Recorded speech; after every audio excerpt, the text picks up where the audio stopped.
You don't have a motivation problem. You have a lie problem. The lie that you need to feel ready before you act. The lie that discipline is for superheroes, not for someone who can't even finish a to-do list. The lie that 30 days is too long to wait and too short to matter. That image on the screen, "Fix yourself, 30 days," isn't a slogan, it's a diagnosis. Under it, 4 wounds. No motivation, procrastination, no discipline, wasting time. You read those and something in your chest tightens, because you've whispered every single one of them to yourself at 11 p.m. while scrolling instead of sleeping. And next to the wounds, a prescription. Workout. Read. Focus. Grow. 4 simple words that sound easy and feel impossible. Then the bottom line? Discipline. Focus. Success. Not as a promise, as a sequence. Discipline creates focus. Focus creates success, not the other way around.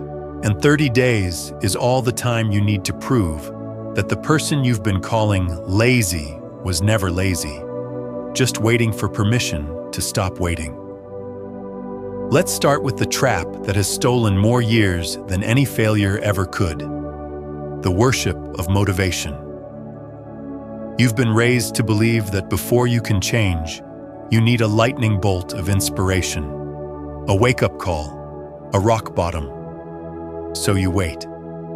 You wait for Monday, for the first of the month, for the perfect morning when the sun hits your pillow and you feel like working out, like reading, like focusing, and that day never comes. Because motivation is an emotion, and emotions are weather. They change, they disappear, they betray you. The most dangerous lie of the self-help industry is that you need to find your why before you can do the how. Neuroscience says the opposite. Dopamine, the so-called motivation molecule, is released after you start a task, not before. The act of beginning, even badly, floods your brain with the very fuel that makes you want to continue. That means waiting for motivation is like waiting to get wet before jumping into the pool. It's backwards, and it's why the thumbnail doesn't say "find motivation." It says "fix yourself." Because the fix isn't more inspiration. It's a decision so sharp that it cuts through the fog of "I don't feel like it." Now look at the second wound: procrastination. Most people think procrastination is a time management problem. It's not. It's an emotion management problem. You procrastinate because the task triggers anxiety, boredom, or fear of imperfection, and your brain chooses the short-term relief of avoidance over the long-term gain of action. That's not laziness. That's a neurological escape route. And it's been paved by years of you rewarding it. Every time you said, "I'll do it tomorrow," and then scrolled for 2 hours, your brain learned that avoidance works. It feels safe, but safe is the enemy of growth. The only way to rewire that circuit is to do the thing you're avoiding while you still feel the urge to avoid it. Not after it goes away. During. That's what the 30-day challenge is really training. Your ability to act in the presence of discomfort. The first time you open that book when your entire body wants to watch a video, you'll feel a kind of internal violence. That's the sound of an old pathway dying. Let it scream. And then there's the third wound: no discipline. That phrase is a lie you've accepted as identity. You've said, "I have no discipline" so many times that you believe it's a personality trait, like eye color. It's not. Discipline is a skill, and every skill is built through reps. You don't walk into a gym and bench press your body weight on the first day. You start with the bar. The same applies here. The bar is one workout, 10 pages of a book. A single 90-minute block of focused work. One small act of growth. That's it. But you have to do it every day. Not when you're inspired, not when it's convenient. Every single day. Because the magic isn't in the intensity. The magic is in the inviolable promise. When you keep a promise to yourself for 30 consecutive days, you don't just build discipline, you become someone who keeps promises. And that person doesn't recognize the old you who used to say, "I have no discipline." The fourth wound is the one that bleeds the most. Wasting time. You feel it every night. The gap between what you could have done and what you actually did. That queasy sensation of another day vanished into the black hole of scrolling, worrying, organizing, planning, and never executing. Time is the only non-renewable resource. You can earn back money. You can repair relationships. But you cannot earn back a single hour of last Tuesday. And the cruelest part is that you don't waste time because you're having fun. You waste time because you're avoiding. You're avoiding the fear that your work won't be good enough, avoiding the discomfort of a hard conversation, avoiding the silence where your own thoughts become loud.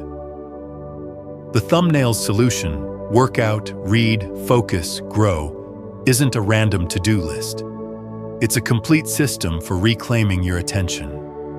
Workout burns the physical anxiety. Read feeds the mind that's starving for depth. Focus trains the muscle of sustained attention in a world designed to fracture it. Grow ensures that every day you move forward, even by a millimeter. Together, they form a cage around your time, and within that cage, you stop leaking. Let me show you what 30 days actually looks like. Not a theory, a map of the emotional terrain you will walk. Day 1 is electric. You wake up with a sense of purpose. You do your workout, read your pages, focus for a block, and you feel like a god. Day 2 is similar, still riding the high of starting. Day 3, the adrenaline begins to fade, but you're still fine. Then comes day 4. Day 4 is the first whisper of boredom. Your brain says, "This is repetitive. Nothing exciting is happening. Let's go back to what's familiar." That whisper is the enemy. It doesn't scream, it suggests. Day 5, the excuses start to sound reasonable. I can skip today and double up tomorrow. That's a trap, because tomorrow never doubles. Tomorrow quits. Day 6 is the graveyard. Most people quit on day 6, not because the task is hard, but because no one is watching. No one claps. No one knows you broke your promise except you. And that loneliness is unbearable for the ego. So the ego manufactures a reason. This isn't working. I'm too tired. I'll start fresh on Monday. That voice is not your friend. It's a security guard protecting the prison you call comfort. If you survive day 6, if you do the workout even when you feel nothing, read the pages even when they don't sink in, sit in the focus block even when your mind screams for distraction, you cross a threshold. Day 7 feels different. Not easier, but cleaner. Like the first breath after a cough. Days 8 through 12 is what I call the grind zone. Nothing magical happens. You just stack bricks. Your brain will try to convince you that nothing is changing. That's a lie. What's changing is the gap between your impulse and your response. On day 1, that gap was a split second. You felt the urge to quit, and you quit. By day 10, the gap has stretched to a full breath. In that breath, you make a choice. And that choice, repeated, rewires your identity. Day 13 is the first real low. You'll feel tired, uninspired, and convinced that the whole experiment is a waste of time. You might even feel angry. Angry that you have to work so hard just to do basic things that other people seem to do effortlessly. That anger is the ego's death rattle. It means the old self is losing control. Push through. By day 15, something shifts. You'll catch yourself doing the new behaviors without the internal debate. Not automatic, but easier. And that ease frightens you in a new way, because now you realize you could have done this years ago. That realization brings grief. Grief for the lost time, the missed opportunities, the version of you who settled for less. Let the grief come. Don't numb it. Grief is the cost of waking up, and waking up is the whole point. Days 16 to 20 are when most people who've made it this far look in the mirror and see a stranger. Not a superhero, just someone who doesn't flinch as easily. Someone who doesn't negotiate with their own laziness. That stranger is unsettling because they have higher standards. They won't let you slide back into old excuses. You might feel a strange loneliness during these days. The people around you haven't changed, but you have. They'll still reach for their phones at dinner. They'll still complain about the same things. And you'll sit there quietly, realizing that you've outgrown a conversation you used to lead. That's not arrogance. That's evolution. Day 21 is the famous threshold, but here's the truth nobody tells you. Day 21 is actually a danger zone. You feel so proud of making it 3 weeks that you unconsciously relax. You think, I've proven myself. I can ease up now. That's how people relapse on day 22. They skip one workout, then they skip another.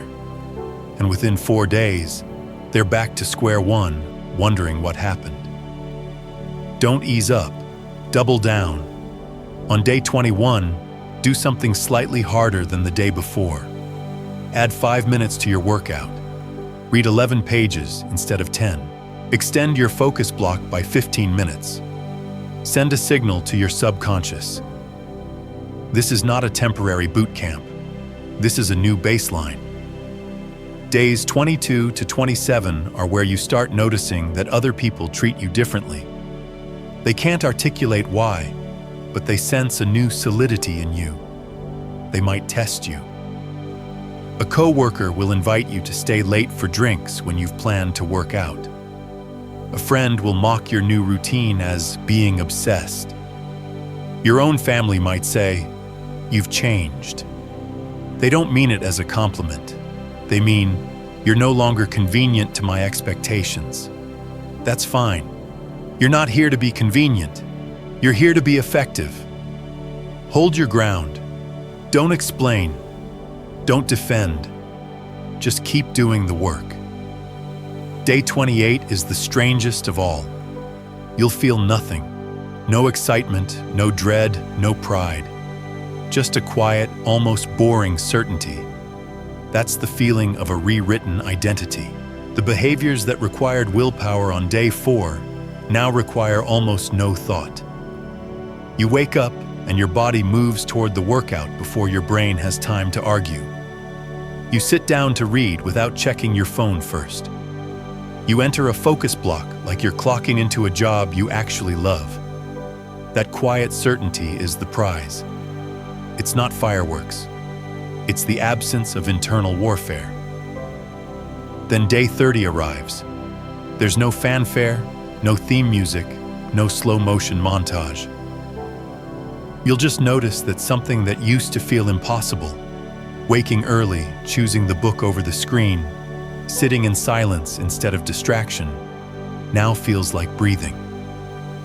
You'll look back at the person who started 30 days ago, and you'll feel a kind of affectionate pity. That person was waiting for motivation that never came. That person thought discipline was something you're born with. That person believed 30 days was a long time. Now you know the truth. 30 days is nothing. And yet, 30 days is the exact amount of time required to prove to yourself that you are not the story you've been telling. So here's your challenge. Write down the 4 anchors. Workout, read, focus, grow. Define what each means for you. Workout could be 20 minutes of any movement. Walking, stretching, lifting, running. It's not about muscles. It's about proving to yourself that you can do something hard before the world makes demands on you. Read could be 10 pages of a book that builds your mind. Philosophy, biography, science, fiction that isn't a dopamine slot machine. No audiobooks at 2 times speed while driving. Actual, seated, eyes-on-page reading. Focus means one 90-minute block of deep work with no phone, no tabs, no notifications. Silence. Single task. Grow means one deliberate action that stretches your skill. A coding practice, a language lesson, a writing session, a musical scale. Something where you are actively bad and trying to be less bad. You don't need to do all 4 perfectly every day. Life will happen. You'll get sick. You'll have emergencies. The rule is this: you must do at least 2 of the 4 every single day. No exceptions. Not because the universe will punish you, but because the streak is the only thing protecting you from the gravitational pull of your old self. 2 actions keep the identity alive. 2 actions send the message, I am still that person. 0 actions for 1 day is a data point. 0 actions for 2 days in a row is a decision. And decisions become destinies. Now let's talk about the bottom line of that thumbnail. Discipline, focus, success, in that order. Most people want success first. They want the results without the process. They want the body without the workout, the knowledge without the reading, the masterpiece without the focused hours. That's not how reality works. Discipline is the soil. Focus is the seed. Success is the fruit. You cannot reverse the order. And here's the counterintuitive truth that most people never realize. Discipline actually reduces suffering. The undisciplined person wakes up every day to 1,000 small decisions. Should I work out? Should I read? Should I work or scroll? Each decision is a tiny torture, a leak of willpower. The disciplined person doesn't decide. They've already decided. The workout is not a choice at 6 a.m. It's a fact, like gravity. And that certainty is profoundly peaceful. The thumbnail promises, fix yourself. What it really offers is freedom from the exhausting negotiation with your own brain. You will fail at some of these days. Not maybe. You will. You'll miss a workout because you slept through your alarm. You'll skip reading because a crisis erupted. When that happens, here's the only rule that matters. You do not miss 2. 1 missed day is a crack. 2 missed days is a collapse. So when you fall, you get back on the very next slot. No punishment, no shame, no, I'll restart on Monday. You just continue the streak as if the miss never happened. But you remember the miss as the cost of your attention slipping, and you tighten your grip. 30 days from now, you will either be in the exact same place, having the exact same conversation with yourself about maybe someday, or you will be standing in front of a version of you that you almost don't recognize. Calmer, sharper, less impressed by your own excuses. The thumbnail didn't say, fix your circumstances. It said, fix yourself. Because once you fix the operator, the machine runs differently. The same job, the same relationships, the same bank account, they all look different when you are different. Not because magic happened, but because you stopped leaking your energy into procrastination, stopped waiting for motivation that was never coming, stopped calling yourself undisciplined as if it were a birthright. The 4 words on that daily plan, workout, read, focus, grow, are not chores. They are weapons. Workout kills the physical stagnation that turns into mental fog. Read kills the starvation of depth that turns into anxiety. Focus kills the fragmentation of attention that turns into a life of half-finished projects. Grow kills the fear of incompetence that turns into a permanent plateau. Use them every day for 30 days. The clock starts now, not tomorrow, not Monday, not after you finish this video. Now, stand up, do one push-up, read one sentence of a book, set a timer for 10 minutes of focus. That's day one. The rest is just repetition, and repetition is the mother of identity. 30 days from now, you won't recognize the person in the mirror, not because you forgot who you are, but because you finally became who you were supposed to be. The thumbnail is waiting. So is your better self. Go.